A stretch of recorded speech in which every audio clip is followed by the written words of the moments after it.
Imagine for a moment that you are sitting by a river, watching the water flow. You see ripples, eddies, and waves forming and dissolving, moving past you effortlessly. Now ask yourself, who controls this river? Who decides how it flows? Now, take that same question and turn it inward. Who controls your thoughts? Most of us believe that we are in charge of our minds, that we carefully craft our beliefs, our fears, our ambitions. But if you sit quietly and simply observe, you will notice something extraordinary. Thoughts arise on their own, just as waves appear on the surface of the ocean. You don't summon them, they simply arrive. You don't dismiss them, they simply go. And yet we spend our lives tangled in these thoughts, believing that each one is me. I am happy. I am anxious. I am a failure. But who is this I that experiences these things? Are you the thought itself, or are you the awareness watching it drift by? You see, the great paradox is this. The more you try to control your mind, the more tangled you become in its illusions. The more you resist certain thoughts, the more they persist. It is like trying to calm the water by slapping it with your hand. The more effort you exert, the more disturbance you create. The mind is always seeking happiness, security, meaning. But have you ever noticed that the more you chase happiness, the more elusive it becomes? The more you search for meaning, the more lost you feel? The very act of seeking creates the illusion that something is missing. But what if there is nothing to find? What if the mind, left alone, naturally settles into clarity, just as a muddy pond becomes clear when left undisturbed? What if your deepest wisdom, your most profound insights, come not from effort, but from letting go? You are not your thoughts, you are the awareness that watches them, the stillness beneath the movement, the sky untouched by passing clouds. And when you truly see this, when you stop wrestling with your mind and simply watch it, you discover something miraculous. Freedom. Not the freedom of control, but the freedom of not needing to control. And in that moment, the mind ceases to be a prison and instead becomes what it was always meant to be, an effortless, flowing dance of existence itself. The illusion of control over the mind is one of the greatest tricks we play on ourselves. We believe that we are the architects of our thoughts, that we command the mind like a conductor leading an orchestra. But if you truly observe, you will see that thoughts come and go without your permission. They arise, shift, and dissolve, just like clouds drifting across the sky. You don't decide to think about the past, yet memories emerge. You don't consciously summon worries, yet they appear uninvited. And when you try to silence your mind, does it obey or does it rebel, filling the space with even more noise? This is the paradox. We chase control, yet the very act of chasing creates more chaos. It is like trying to grasp water with clenched fists. The tighter you hold, the more it slips away. The truth is, thoughts happen. They arise not because you will them into existence, but because that is their nature. The mind is like a river, flowing with or without your intervention. You cannot stop it, nor do you need to. The moment you see this clearly, a shift occurs. You no longer fight the current, you no longer cling to thoughts or push them away. Instead, you watch, and in watching, you become free. Not because you have gained control, but because you realize control was never necessary. The river flows, the mind moves, and you, untouched, unwavering, simply witness. Thoughts are like dancers on a stage, appearing and disappearing in a ceaseless performance. They twirl, leap, and sometimes stumble, yet we take them all too seriously, mistaking the performance for reality itself. A thought arises, perhaps a worry about the future, and immediately we are consumed. Another thought follows, a memory from the past, and suddenly we are no longer here, but lost in some distant moment. This endless movement of the mind is like waves on the surface of the ocean, constantly shifting, never still. But have you ever noticed that the waves do not disturb the depth of the ocean? Beneath the restless surface, the waters remain vast and undisturbed. The mind operates in the same way. Its surface is filled with thoughts, emotions, and mental noise, yet beneath it all lies a stillness that is never touched. The problem is not that thoughts exist. The problem is that we identify with them. We believe that because a thought appears in our mind, it must be true, that it defines who we are. But thoughts are not reality. They are passing phenomena, like clouds moving through the sky. If we watch them without attachment, we begin to see them for what they are: momentary, fleeting, insubstantial. The real self is not the one thinking, it is the one watching. And in that recognition, the dance of thoughts loses its power, and we step back into the vast, quiet space from which all things arise. There is a profound yet often unnoticed distinction between the observer and the observed. We live our lives assuming that we are our thoughts, that each worry, desire, or memory defines us. But if you were truly your thoughts, who is the one noticing them? When a thought arises, perhaps a fear, you can observe it, you can feel its presence, see how it moves, sense how it tries to pull you in. But if you can observe it, then by definition you are not it. This is where the great illusion unravels.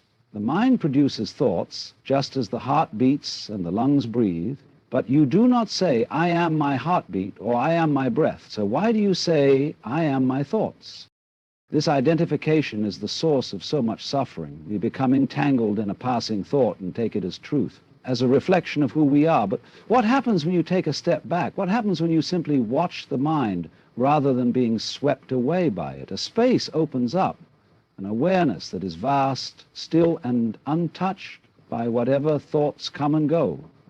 This awareness does not judge, does not resist, it simply sees. And in seeing, something incredible happens. The grip of the mind loosens, and for the first time, you sense the quiet presence that has been there all along, the real you, the one who is watching. The mind is always searching, always reaching for something just beyond its grasp. It seeks happiness, purpose, security, always believing that the next thought, the next achievement, or the next realization will finally bring peace. But have you noticed that the more you chase, the further the destination seems to move? You achieve one goal, and almost instantly the mind sets another. You solve one problem, and soon another takes its place.